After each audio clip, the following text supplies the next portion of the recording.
It doesn't really matter if you're Team Godzilla or Team Kong, as long as you aren't Team Human.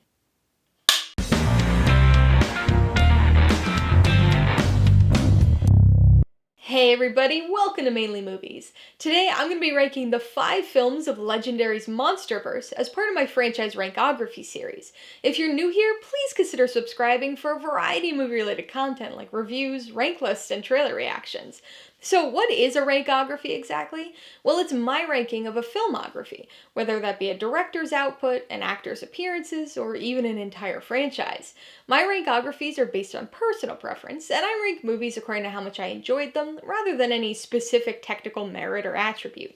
Remember, this is just my ranking, not the ranking, so be sure to post your own personal ranking of the MonsterVerse franchise in the comments below. Legendary's MonsterVerse franchise seemed to come out of nowhere.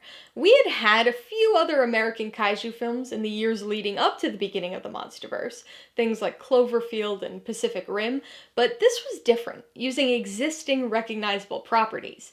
Not only was it an American reboot of the Godzilla franchise, but it also pulled in other Toho monsters, as well as King Kong, in order to create a giant shared monster universe. A MonsterVerse. This gargantuan franchise hasn't always been the most consistent when it comes to tone or story, and it's definitely leaned a bit too heavily into human subplots, but the MonsterVerse has always delivered on its big kaiju action, and that trend continues with this latest installment.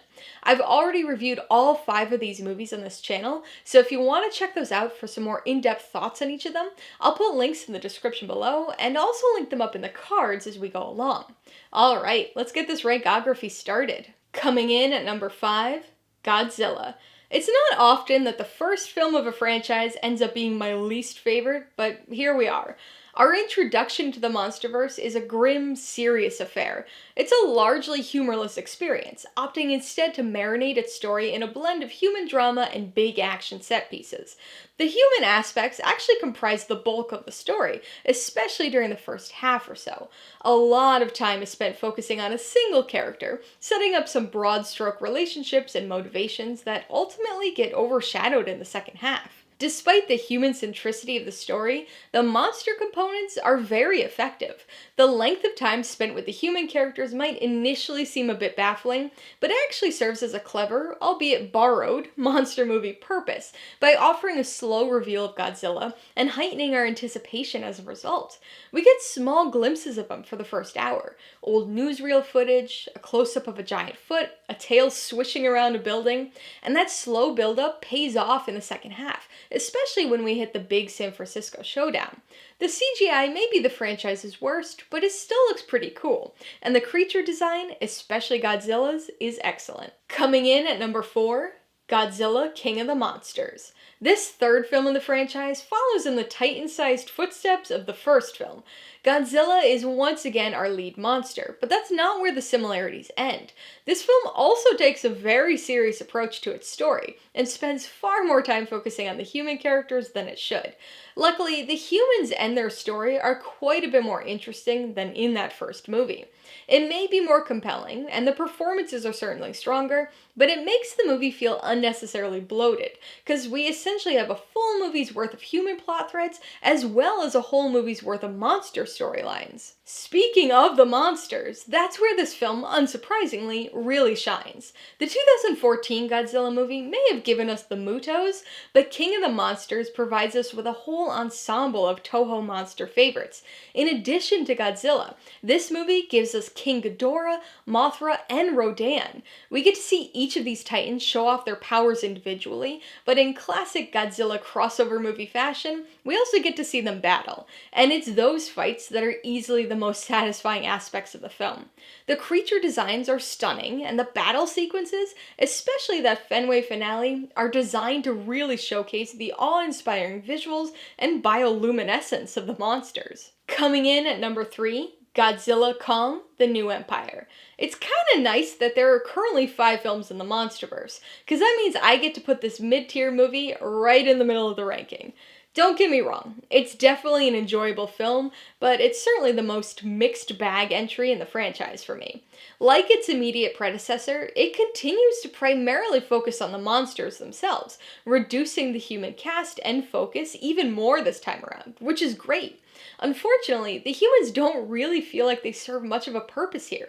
Previously, they were able to further some of the kaiju storylines, but they're reduced to pretty much pure exposition in this sequel. Still, it does seem like the MonsterVerse is moving in the right direction with regard to its human characters. There are large chunks of this film that are completely human-free. Most of these center around Kong and his exploration of Hollow Earth, as well as his interactions with a tribe of giant apes, but we still get some entertaining and absurdly over-the-top monster action here too. As with Godzilla vs. Kong, this movie feels unequally divided between the two titular monsters.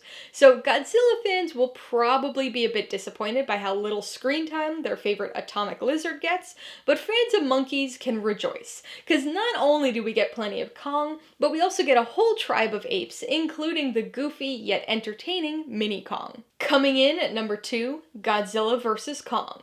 Even though this is only my second favorite of the franchise, I would argue that it's the film that most effectively delivers on what it promises. This movie promises that Godzilla and King Kong are gonna fight, and that's exactly what happens here, multiple times. It's gloriously absurd, but glorious nonetheless. The fights are long, they're interesting, and we get to see both of these monsters at their prime. It should come as no surprise at this point in the franchise, but the visual aspects of this movie are fantastic. The monster CGI is top-notch, and the locations in which all the monster sequences occur are just as impressive. Another impressive thing is that 4 movies in, Legendary finally realized what we all knew all along. These movies should be about the monsters. Film after film, we've been focusing on the human characters and their various storylines in the midst of a monster attack. This movie finally truly puts the monsters front and center in the story. We still have human components here, but they're mostly used to further the monster storylines. Really, the humans are mostly there to instigate a few things and provide context for what's otherwise happening in the story. This movie doesn't completely solve the problems that plagued the franchise, and there's still a degree of inequality when it comes to the film's focus, but both Godzilla and Kong are really allowed to shine here. So that means my number 1 MonsterVerse movie is Kong Skull Island. I'm not wearing my Team Kong shirt for nothing. This is really the outlier of the franchise, for a number of reasons. First, it's the only film of the franchise to not include Godzilla. Second, it's a period piece. All of the other MonsterVerse movies up to this point have been set in the present day, but this one's set in 1973, utilizing historic events like the end of the Vietnam War and the development of the Landsat program, not to mention some pretty great music. But Kong Skull Island is also a tonal outlier too. While it does have its big dramatic moments and huge action set pieces, it ditches the grim self-seriousness that pervaded most of the franchise's earlier films, opting instead for a much lighter, more fun tone. This emerges through humor, which was sorely lacking in the Godzilla-centric films, but also through its blend of genres, which incorporates adventure, war, and expeditionary action, among others. Skull Island is one of the most visually interesting locations in the franchise, tied only with the similarly designed Hollow Earth, and forms the basis of some of my favorite shots in the series. As is the case in each of these films, the creature design here is stunning. Kong's huge and certainly a sight to behold, but he also really feels like part of the environment, both visually and ecosystematically. The other films touch on it too, but this was the first of the franchise to really showcase its themes of planetary and ecosystem balance, and the importance of the Titans for maintaining that balance. Alright, so that's my rankography of Legendary's MonsterVerse franchise. 1 giant reptile, 1 giant primate, and 1 giant shared universe. What does your ranking look like? I'd love to see some reasoning for your order, so be sure to post it in the comments below. Remember, I've already reviewed all 5 of these movies, so you could check those videos out if you want some more in-depth discussion of each, as well as my ratings, pros and cons, and even tailored film recommendations. And if you're interested in buying any of these movies, I do have affiliate links for all of them in the description below. I get a small commission from anything you buy using one of my links, so I'd really appreciate it if you'd use them if you're in the market for any of these movies. Alright, so if you get some enjoyment, insight, or information out of this rankography, I'd appreciate it if you'd hit that like button. And if you haven't done so already, please hit subscribe while you're at it to see more rankographies like this, as well as movie reviews. Till next time, this has been Alyssa with Mainly Movies, the way life should be.